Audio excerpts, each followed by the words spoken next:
আল্লাহর সাথে কখনো কাউকে শরীক করবা না, আল্লাহর সমকক্ষ কাউকে স্ত্রী করবা না। ওয়ালাম ইয়াকুল্লাহু কুফুয়ান আহাদ, আকাশ আর জমিনে আল্লাহর সমকক্ষ, আল্লাহর সমতুল্য আর কেউ নাই। লা তুশরিক বিল্লাহ, আল্লাহর সাথে কখনো কাউকে শরীক করবা না। ইন্না শিরকা লা যুলমুন আযীম, এই শিরক হলো সবচাইতে বড় জুলুম, সবচাইতে বড় অপরাধ, সব পাপের বড় পাপ নাম হলো শিরক। তাহলে আজ থেকে কি আমরা ওয়াদাবদ্ধ হলাম আমরা শিরিক করব না? আমার আল্লাহ এতটা খুশি হয়ে গেল, লোকমান তুমি তোমার সন্তানকে আমার সাথে পরিচয় করায়া দিলা, আমি আল্লাহ বড় খুশি হয়ে গেলাম। এইবার আমি আল্লাহর দায়িত্ব তোমার সন্তানদের সাথে তোমার পরিচয় করায়া দেওয়া। তখন আল্লাহ রাব্বুল আলামিন জানিয়ে দিলেন, ওয়া ওয়াসাইনাল ইনসানা বিওয়ালিদাইহি হামালাতুহু উম্মুহু ওয়াহানান আলা ওয়াহানি وفصاله في عامين أن اشكر لي ولوالديك إلي المصير।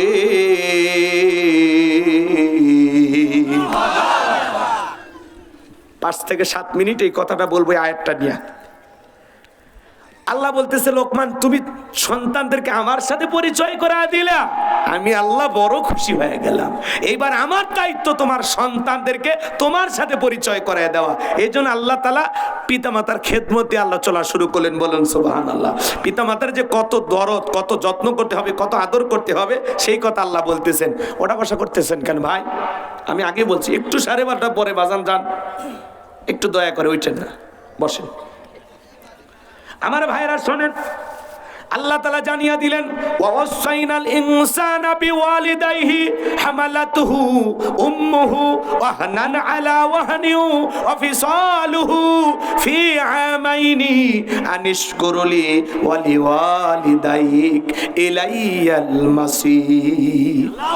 আল্লাহ তাআলা বলেন, আমি তো মানুষকে নির্দেশ দিয়েছি তারা যেন মাতা পিতার সাথে সদাচরণ করে, উত্তম ব্যবহার করে। কারণ হলো তার মা কষ্টের পর কষ্ট সহ্য করে সন্তানটাকে গর্ভধারণ করেছে, 2-2.5 বছর বুকের দুধ পান করেছে। সুতরাং আমার প্রতি এবং মাতা পিতার প্রতি তোমরা কৃতজ্ঞ হও। আর তোমরা সবাই তো আমি আল্লাহর দিকে প্রত্যাবর্তন করবে। আল্লাহু আকবার বলেন। আল্লাহ তাআলা এই জায়গায় পরিষ্কার জানা দিলেন, তোমার মা কষ্টের পর কষ্ট সহ্য করেছেন। মায়ের কষ্টের কথা আল্লাহ তাআলা তুলে ধরে বলতেছেন, একটা মা সন্তানের জন্য কত কষ্ট করে। সন্তান যখন মায়ের পেটে চলে আসে 3-4 মাস খাইতে পারে না, মার বমি বেবি হয়।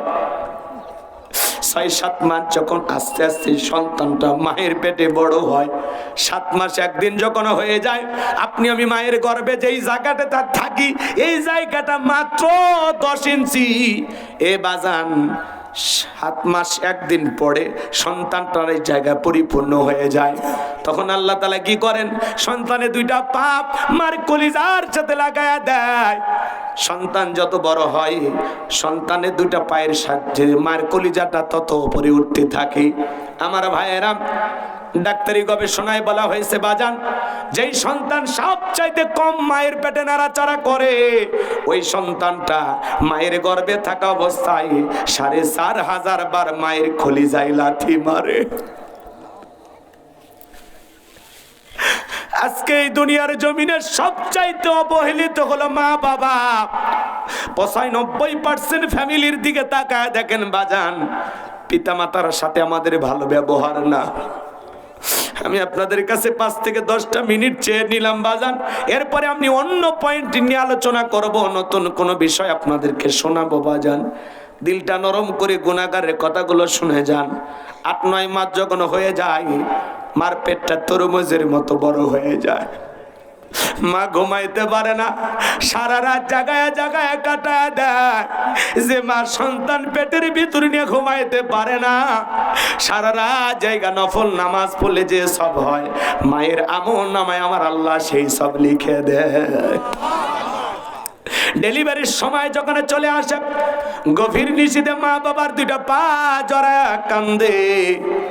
বাবার পায়ে যখন মার পানিগুলো স্পর্শ করে, মায়ের চোখের পানি দিয়ে যখন বাবার পাটা ভিজে যায়, বাবা ঘুম থেকে উঠে ডেকে বলে, বিবি এত রাত্রিতে কেন তুমি কান্না করো, কি হয়েছে তোমার?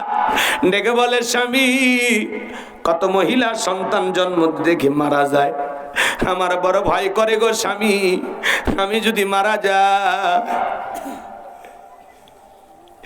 এই জন্য বড় ভয় লাগে। দীর্ঘদিন আপনার সংসার করলাম গো স্বামী, বলবি তুমি মাফ করে দেন, এই নেন সংসারের চাবি, বুঝাইয়া দিলাম, বেঁচে থাকলে আবারও দেখা হবে, আমি বাবার বাড়িতে চলে গেলাম। এই কথা বলে মা চলে যায়। প্রসবের যখন ব্যথা ওঠে, প্রসবের কি যে যাতনা, কি যে কষ্ট, কি যে ব্যথা, দুনিয়ার মা ছাড়া কেউ বুঝবে না বাজার। প্রসবের যাতনায় মা দাঁত মুখ কামড়ায়, চোখের পানি ছেড়ে দিয়ে কাঁদে। নবীর এক সাহাবী মাকে কাঁধে করে নিয়ে খানায় কাবা তফ করে। আমার নবী ডেকে বলে, সাহাবী তোমার কাঁধে কে? বলে, হুজুর আমার মা। বিশ্ব নবী বলে, সাহাবী বড় ভালো কাজ করতেছো, দুনিয়াতে তো জন্মের আগে আমি আমার বাবাকে হারাইছি, শিশুকালে মাকে হারিয়েছি, মায়ের খেদমত করা আমার কিসমতে জোটে না। ও সাহাবী বড় ভালো কাজ করতেছো। সাহাবী ডেকে বলে, হুজুর আমি যে আমার মাকে কাঁধে করে না খানায় কাবা তওয়াফ করতেছি, আমি কি আমার মায়ের হক আদায় করতে পেরেছি? বিশ্ব নবী ডেকে বলে, সাহাবী আল্লাহ যদি তোমাকে কিয়ামত পর্যন্ত হায়াত দেয়, আর তুমি যদি এমনি ভাবে মাকে নিয়ে খানায় কাবা তওয়াফ করো, তোমার মা তোমাকে জন্ম দেওয়ার সময় প্রসবের যাতনায় আ শব্দ করেছিল, ওই একটা আ শব্দের হক দুনিয়ার কোন সন্তান আদায় করতে পারবে না। এই জন্য বিশ্বনবী বলেন, হুমা জান্নাতুকা ওয়া নারুকা, তোমার পিতামাতাই তোমার বেহেশ, তোমার পিতামাতাই তোমার দোজখ। পিতামাতা খুশি, আরশের মালিক আল্লাহ খুশি, পিতামাতা বেজার, আরশের মালিক আল্লাহ বেজার। তুমি তো জানো না রে যুবক, একটা মা সন্তানের জন্য কতটা কষ্ট করতে পারে, মা সন্তানের জন্য কতটা স্যাক্রিফাইস করতে পারে। 2013 সাল পত্রিকা একটা কলম পড়েছিলাম, ছেলেটার নাম ছিল আব্দুল মালিক। ছোটবেলায় চোখ দিয়ে পুষ পড়ে, পানি পড়ে, চোখটা ঝাপসা হয়ে গেছে। দুঃখিনী মা সন্তানটাকে ডাক্তারের কাছে নিয়ে গেল। ডাক্তারটা চোখটা পরীক্ষা নিরীক্ষা করে বলে, আফা আপনার ছেলের চোখের যে অবস্থা, অপারেশন করা ছাড়া বিকল্প কোনো রাস্তা খোলা নাই। ডাক্তারকে ডেকে বলে, ভাই কেমন টাকা লাগবে? এমন একটা অ্যামাউন্টের কথা বলে দিল। দুঃখিনী মা কাঁদে আর বলে, ডাক্তার ভাই এত টাকা পাবো কোথায়? ছেলের তোর বাবা বেঁচে নাই, বড় হয়ে ছেলেটাও যদি অন্ধ হয়ে যায়, আমি মা আমার জীবনটা বড় অবহেলিত হয়ে যাবে, কি হবে আমার জীবনের, কার নিয়ে বাঁচবো? ও ডাক্তার ভাই, আমি মা যদি দুইটা চোখ আমার সন্তানের জন্য দিয়ে দেই, বলেন তো আমার সন্তান দেখতে পাবে কিনা? বলে, আপা এটাও সম্ভব। দুঃখিনী মা তখন দুইটা চোখ সন্তানের জন্য দিয়ে দিল বাজার। এই ছেলেটা আস্তে আস্তে বড় হতে লাগলো। পরীক্ষার সময় যখন পরীক্ষা দেবে, মা দুধের গিলাস নিয়ে ছেলের সামনে চলে গেল। সন্তানটা ডেকে বলে, মা বেশি ঘন ঘন তুমি আমার সামনে আসবে না, তোমার চোখ দিয়ে পুষ পরে, পানি পরে, মা তোমার চোখের রোগটা আমার চোখেও পার হতে পারে। দুঃখিনী মা মনে বড় কষ্ট পাইলো, মনের ব্যথা মনে জমায় রাখলো, দুনিয়ার কাউরে কিছু বলল না। ছেলেটা যখন পরীক্ষা দিয়ে ভালো রেজাল্ট করেছে, চাকরির সন্ধানে ঢাকায় চলে গেল। ঢাকায় গিয়ে চাকরিও পেয়েছে, সুন্দরী নারী থেকে বিবাহ করেছে, কিন্তু গ্রামের বাড়িতে দুঃখিনী মা পড়ে আছে, মায়ের কোনো খবর নেয় না। এইভাবে বছরের পর বছরে কেটে যায়। দুঃখিনী মা টেনশনে পড়ে গেল, এই দুনিয়ার জমিনে হয়তো আমি বেশি দিন বাঁচবো না, শরীরটা আমার ভালো যাচ্ছে না। এইবার মা অনেক কষ্ট করে বন্ধু বান্ধবের কাছ থেকে ঠিকানা সংগ্রহ করে ঢাকায় চলে আসলেন। ছেলের বাড়ির দরজায় যখন দারোয়ানকে পরিচয় দিলেন, আমি আব্দুল মালিকের মা, দারোয়ান গেটটা খুলে দিল। বাড়ির ভিতরে প্রবেশ করা মাত্রই সন্তান মাকে দেখা মাত্র দৌড়ে চলে আসছেন। এসে বলে, মা কেন তুমি আমার শ্বশুর বাড়িতে আসছো? মা শ্বশুর শাশুড়ি দেখলে পরিচয় দিতে পারবো না, বিবি দেখলেও পরিচয় দিতে পারবো না। এই কথা বলে কিছু টাকা পকেট থেকে বের করে দুঃখিনী মায়ের হাতে তুলে দেয় আর বলে, মা এই টাকাটা নাও। হঠাৎ করে স্ত্রী কোথা কোথা থেকে চলে আসলো, আর স্বামীকে ডেকে বলে কি ব্যাপার, এই ছেঁড়া শাড়ি পরা মহিলাটা তোমার কে হয়? ডেকে বলে এইটা হলো আমার গ্রামের বাড়ির কাজের মহিলা, এই মহিলাটা আমার গ্রামের বাড়ির কাজের মহিলা। স্ত্রী যখন চলে গেল, দুঃখিনী মা চোখের পানি ছেড়ে দিয়ে কাঁদে আর বলে আব্দুল মালিক, যখন তুমি অসুস্থ ছিলে বাবা, সারা রাত জায়গা তোর সেবা করতাম, আল্লাহর কাছে কাঁদতাম আর বলতাম আল্লাহ আমার হায়াত নিয়ে বললাম আমার আব্দুল মালিককে তুমি বাঁচায়া রাখো। আজকে বইয়ের সামনে মারে চাকরি বানায়া দিলে এমন প্রতিদান দিবি কখনো ভাবি নাই। আমি তো তোর টাকা নিতে আসি নাই, আমি আসছিলাম তোর সোনা মুখটা দেখার জন্য, যার জন্য সোনার যৌবন কুরবানি করলাম, দ্বিতীয় বিবাহ করলাম না তোর মুখের দিকে তাকায়া। অন্য স্বামী যদি তোরে বাবার মতো স্নেহ না করে, তোরে যদি আমাকে আদর না করতে দেয়, এই জন্য তোর মুখের দিকে তাকাইয়া আমি পড়ি বিবাহটা পর্যন্ত করি নাই। এই নে তোর টাকা তুই পকেটে রাখ বাবা, আমি মা আমার টাকার কোনো প্রয়োজন নাই, আমি তোর মুখটা দেখার জন্য এসেছিলাম রে বাবা, আমার স্বাদ মিটে গেছে, কোনোদিন মায়ের পরিচয় নিয়ে আর তোর দুয়ারে দাঁড়াবো না। বুক ভরা ব্যথা নিয়ে দুঃখের মা গ্রামে চলে গেল। কিছুদিন পরে বিনা চিকিৎসায় মা যখন মারা গেল, ওই ছেলেটা চাকরির প্রমোশন এলাকায় চলে আসছে। হঠাৎ করে মায়ের কথা মনে হয়ে গেছে, দরজায় ডাক দেয় মা, ও মা দরজা খুলে দাও। মায়ের বসবাস করার খাঁচাটা পড়ে আছে, কিন্তু মা নামের পাখিটা উড়াল দিয়ে চলে গেছে। পাশের বাড়ির চাষির ঘুম ভেঙে গেছে, কে বা তুমি? মা মা বলে ডাক দাও। ছেলেটা বলে চাষি আমারে চেনো না, আমি আব্দুল মালিক, আমার মা কোথায়? বলে আসলি যখন বাবা, এত দেরি করে কেন আসলি? তোর মা তো কয়েক বছর আগে মারা গেছে, অন্ধকার কবরে চলে গেছে। ছেলেটা হাউমাউ করে কাঁদে আর বলে চাচি এইটা কি শোনাইলেন, আমার মা বেঁচে নাই? বলে না রে বাবা না। আব্দুল মালিক বলে চাচি দেখা দেন না আমার মার কবরটা কোথায়? যখন মার কবরটা দেখা দিয়েছে, মার কবরের মাটি ধরে হাউমাউ করে কাঁদে আর বলে মা এত বড় বিয়াদবি করলাম, একটা বার ক্ষমা চাওয়ার সুযোগ দিলি না। আমার চাইতে বড় হতভাগা কপাল পরা সন্তান দুনিয়াতে কেউ নাই রে মা, আমারে মাফ করে দেশ মা। এই কথা বলে হাউমাউ করে কাঁদে আর কবরের মাটি গুলো নাড়ে আর বলে মা আমার মতো কুলাঙ্গার সন্তান যেন দুনিয়ার কোন মায়ের গর্ভে না আসে। চাচি ডেকে বলে বাবা এত কান্না কেন করো? কাঁদলে কি তোমার মা ফিরে আসবে? আব্দুল মালিক আসো বাবা, আমার কাছে আসো, তোমার মা মৃত্যুর পূর্বে একখানা চিঠি লিখে গেছে, আর বলে গেছে কোনদিন যদি আব্দুল মালিক তার মায়ের কথা মনে পড়ে তার দুয়ারে আসে, মায়ের লেখা সে চিঠিটা আমার সন্তানের হাতে ধরায়া দিবা। এসো বাবা এসো, তোমার মায়ের লেখা সে চিঠিটা পড়ে দেখো। এ বগুড়ার যুবকেরা, যে মা 10 মাস 10 দিন গর্ভে ঠাই দিল, প্রসবের যাতনায় দাঁত মুখ কামড়াইল, ছোট্ট বালতির মতো এক বালতি রক্ত মা শরীর থেকে ঢেলে ফেলে দিল। কত মা জ্ঞান হারায় ফেলে। কিছুক্ষণ পরে যখন হুঁশ ফিরে পায়, দুঃখিনী মা সন্তানকে কোলে নিয়ে গালে মুখে চুমা খায়, বলে বাসা ধান, তোর মুখটা দেখার পরে আমি মা তোরে গর্ভে রাখার সব কষ্ট ভুলে গেলাম।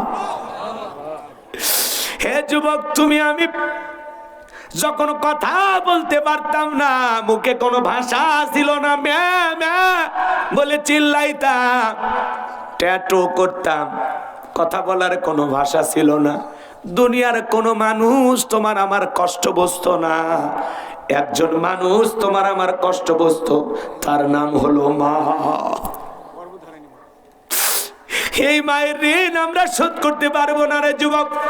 তোমার আমার শরীরের চামড়াকে যদি মায়ের জুতা বানায় দেই, তবু মায়ের ঋণ শোধ করা যাবে না।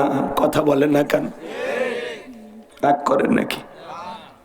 মা যে কত বড় নিয়ামত, কেমনে বোঝাবো রে যুবক? যে মায়া তো কষ্ট করলো আমাদের জন্য, সেই মা বাবার মনে কখনো কষ্ট দিবা না। কোন কোন যুবক আছো পিতা মাতার খেদমত করবা, তাদের দোয়া নিবা, দুইটা হাত তুলে আল্লাহকে দেখাও। আল্লাহ আমাদের সবাইকে পিতা মাতার খেদমতকারী সন্তান হিসেবে কবুল করুন। জোরে বলুন আমিন। আরেকটু জোরে বলুন আমিন। হ্যাঁ যুবক, তুমি তোমার মা বাবার সাথে যে আচরণ করবা, তোমার সন্তান হুবহুব তোমার সাথে একই আচরণ করবে। কথা বলেন না কেন ভাই? মা বাবার সাথে বেয়াদবি করো না। মা বাবার ভালোবাসা নিঃস্বার্থ ভালোবাসা, তাদের ভালোবাসার মধ্যে কোনো স্বার্থ থাকে না। কথা বলে ঠিক কিনা?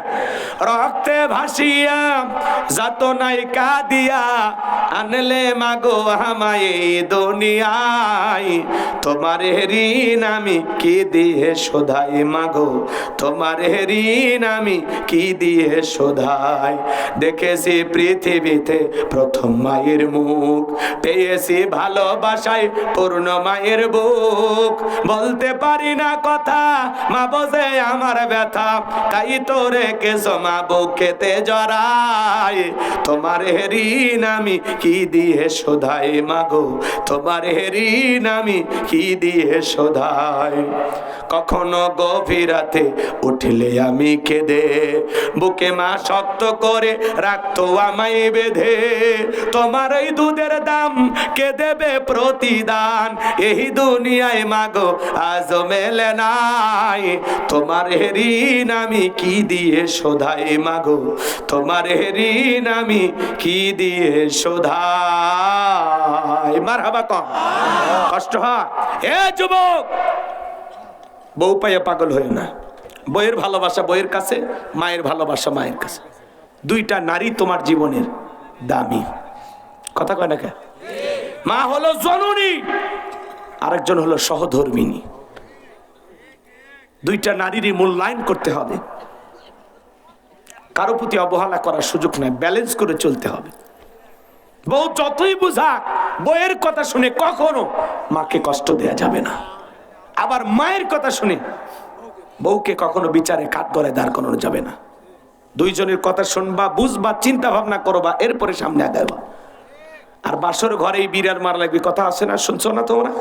বাসর ঘরে বউরে বলে দিবা, খালি বউ পায়া পাগলা হয়ে যাস না।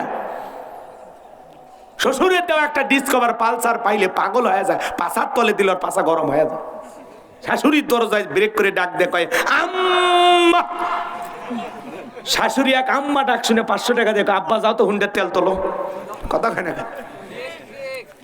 কি গুন্না সব উচ্চারণ করে আম্মা, আছে না?